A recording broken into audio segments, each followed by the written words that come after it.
Sim. E lojas os caras abertas, Fukuda, o Fukuda, quantas lojas, nome Time Country mesmo, vocês tiveram no Brasil? Não, a gente nunca teve loja... Teve. Só aqui em Santos, só? Uhum. E teve uma em São Paulo, mas era loja meio que de fábrica, assim. Nós não partimos. A OP partiu para a loja própria, teve quase todos os shoppings. No Brasil inteiro, só aqui em Santos e Guarujá? E São Paulo, perdão. São Paulo, Entendeu? Basicamente foi isso, que eu lembro era isso. E a gente tinha mesmo, vendia para os multimarcas. Agora, né? Uma coisa que muita gente na época tinha curiosidade e por falta de informação, hoje na internet você põe lá no Google, sai lá tudo que você quiser, você consegue pesquisar sobre determinado assunto. Mas na época, o conceito da Time Country, da marca, quando vocês foram lá para o Havaí, conversar com os donos, eles devem ter explicado para vocês. Como é que se criou? Na verdade, cara, o que acontecia? A gente aqui começou a fazer por conta nossa. E a nossa referência eram as revistas de surf. Sim. Era Surfing e Surfer.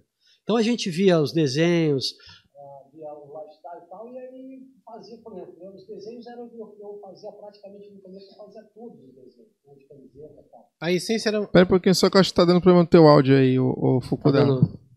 Peraí, que eu acho que esse tá dobrado aqui, cara. O programa ao vivo é assim mesmo, cara. A gente tem uns gaps aí de vez em quando. Acho que agora vai. Peraí, só testar o áudio dele aí. Vem, Gustavo. Fala aí, Fukuda. E aí, tá indo? Agora foi? Eu acho que na verdade vocês queriam só manter a essência do surf, né? A raiz. Então, o que a gente fazia era o que a gente queria fazer, o que eu gostava de fazer, eu desenhava o que eu curtia, o que eu via, o que eu me inspirava nas revistas. Então, a nossa informação, a nossa referência era um surfing e surfer. Essas eram as informações que a gente tinha na época. Que alimentava a imaginação. Quando vocês foram para o Havaí, qual foi a visão que eles passaram deles para vocês? Então, cara, na verdade, é o que eu falei para vocês, primeira vez que a gente foi para o Havaí, a nossa coleção aqui no Brasil já era legal pra caramba, entendeu? Quando a gente teve o primeiro contato com eles, a nossa coleção era mais legal do que a deles lá. Caramba. Tanto que, eles usaram um monte de desenhos de camiseta que a gente tinha aqui no Brasil. Que a gente tinha feito no Brasil, a gente passou a gente trocava tal, e tinha algumas coisas que, obviamente, que eles queriam que a gente usasse, que era a parte de logotipia tal. Então tinha os logotipos tal, tinha algumas coisas que... Mas a gente ia com a coleção pronta daqui. Não usava, não era como agora, né? Que você tem uma coleção, existe, sei lá quantos caras... naquela época eu fazia tudo, cara. Eu fazia... Na Time Country eu fazia o desenvolvimento dos desenhos das camisetas, criava as bermudas, criava as camisas, as jaquetas, os moletons, fazia os anúncios de revista. Era eu que fazia tudo, era uma pessoa que fazia tudo naquela época. Hoje, cara, você tem equipe de 3 caras pro marketing, 10 caras pro marketing, você tem não sei quantos na equipe de desenvolvimento de produto, mesmo que as coisas venham de fora, você tem não sei quantos. Naquela época era, Era embaraço. E o símbolo, né, que é o Yin Yang, né, que isso aí... isso já era de lá. Já antes de lá, então, uma coisa que eles pegaram dos chineses, né, e tal, e eles explicaram o significado do desenho, com uma ligação com o surf. Isso tudo a gente já conhecia, né, era uma coisa que, o símbolo Yin Yang não era não era uma coisa da Time Country, não foi criada pela Time Country, né? Eles se apropriaram do símbolo, né? A Time Country se apropriou lá mesmo, se apropriou do símbolo do Yin Yang, né, que é o símbolo positivo, do equilíbrio, positivo e negativo, o bem e o mal, essa coisa toda, né, que é o símbolo do equilíbrio mesmo. É universal, né? É uma coisa universal e eles usaram como Time Country. Eu não sei nem como é que eles conseguiram assim registrar. É porque é universal, chinesa, de domínio. Eu acho que é domínio público. Exatamente. Mas até hoje filosofia chinesa que eles pegaram e incorporaram. E é imponente o símbolo, você vê aquilo ali, é uma coisa que dá um... Hoje é de respeito, né? Fortíssimo. Você conheceu quem fez o logotipo deles lá ou não?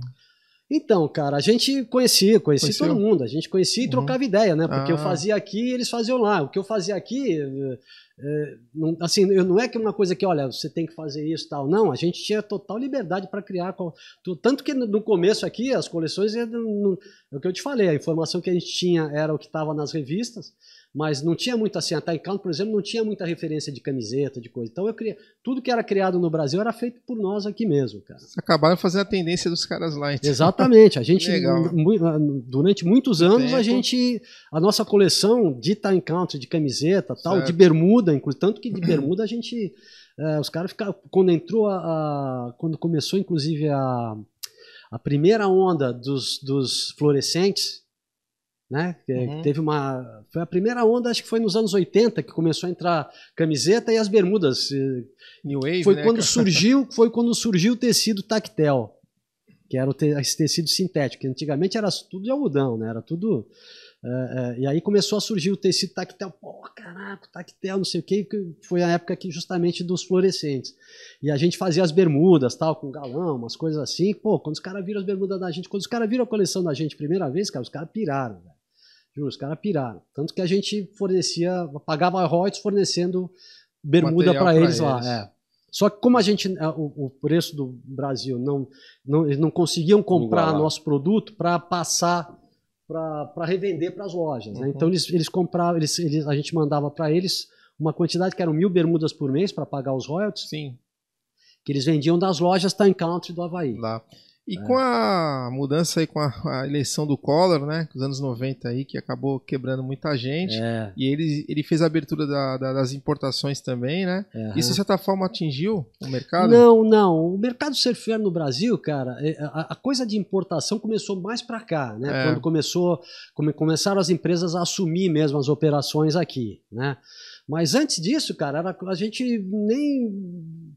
Chegou uma época que a gente importou alguma coisa, mas não tinha muita margem, né? O dólar sempre foi muito alto, sempre foi mais vantajoso, tanto que nós chegamos a ter 120 funcionários, né? Costureira, a gente tinha uma oficina de costura gigantesca, corte dentro de casa, modelagem, tudo dentro de casa, tudo era desenvolvido dentro de casa. E o jeans também a gente pegou uma galera que veio da Zump para desenvolver o jeans. E depois a gente depois veio uma época que a gente já deixou de ser interessante manter muito funcionário dentro de casa, que foi a época da terceirização.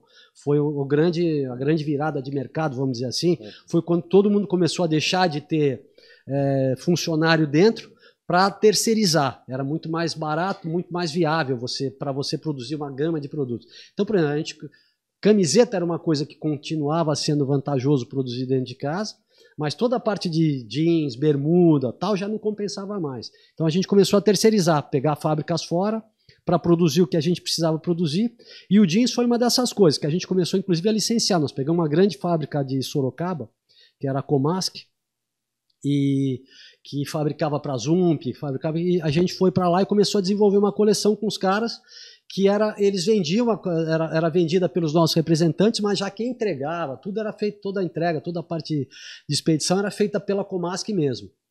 Né? Então a gente teve uma linha de jeans muito grande em função de trabalhar com uma fábrica de jeans mesmo. Né? A gente ia para lá, eu desenvolvia toda a coleção, ficava às vezes uma semana lá com os caras na Comasc Sorocaba, acertando detalhe, vendo modelagem, aprovando peça piloto e tal.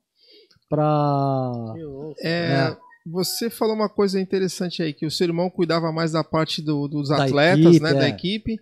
E da parte de acessórios. Ele né?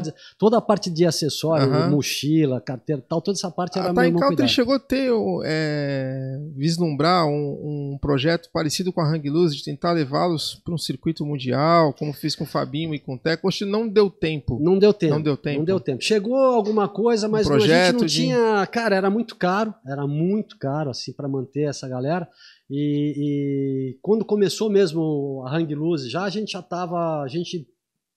já não tinha mais assim. Quanto tempo durou esse teu casamento, Time Country? Cara, durou uns 20 e poucos anos, né? Eu não lembro agora datas, mas foi muitos anos, foram muitos anos, assim, a gente não só com Time Country bastante, mas eu comecei com AP e tal, por exemplo, Vagon, por exemplo, que era uma marca já do Celcinho, não sei se vocês conhecem, né? Sim. Vagon, por exemplo, eu comecei tudo, eu fiz logotipo. Vagon a gente começou do zero, era na época antes de Time Country, eu trabalhava com AP, com a Time Country, o Celcinho foi sócio do Zé Roberto na Time Country, o Celcinho começou no Surfwear com a Primo, na verdade, que tinha a marca Primo, que era do Paulinho Pisca-Pisca. O Zé Roberto, Paulinho Pisca-Pisca e o Celcinho eram sócios lá na Primo. Depois eles separaram, o Zé montou a Time Country, começou com a Time Country, ele e o Celcinho. E aí o Zé deu uma pirada, foi trabalhar com a fundição do sogro dele e tal, parou a Time Country, o Celcinho, e o pai do Celcinho tinha uma loja na João Cachoeira que chamava Vagon. Mas não tinha nada a ver, era de jeans, e o logotipo deles era uma carruagem, assim, era só marca de tal. Ele falou, pô, cuida tal, eu tenho a marca aí, tal, dá para fazer alguma coisa com o Vagon? Pô, vamos lá, tal. A gente até trabalhou em cima do logotipo da marca de windsurf, como é? A Mistral, que era o M, né? A gente virou ao contrário e tal, e fizemos aquele W e tal. Aí fizemos o logotipo, desenvolvemos. Todos os desenhos na época da Vagon, fazia tudo também. Fazia Vagon, fazia OP, fazia Time Country, putz, fazia todo mundo. E a retomada do longboard aí no final dos anos 80, 90, a Vagon foi ali uma marca que ajudou muito, né? Os eventos. Foi aí, também. A Vagon tinha essa característica mais clássica, legal, né? Sempre foi uma marca, o Celcinho sempre foi um cara mais assim... Conservador ali. Conservador, ele tinha esse perfil mais... né, o Zé já era mais... Né, o negócio dele era fazer campeão. Era um porra louca, assim, né, cara? Mas era muito gente boa.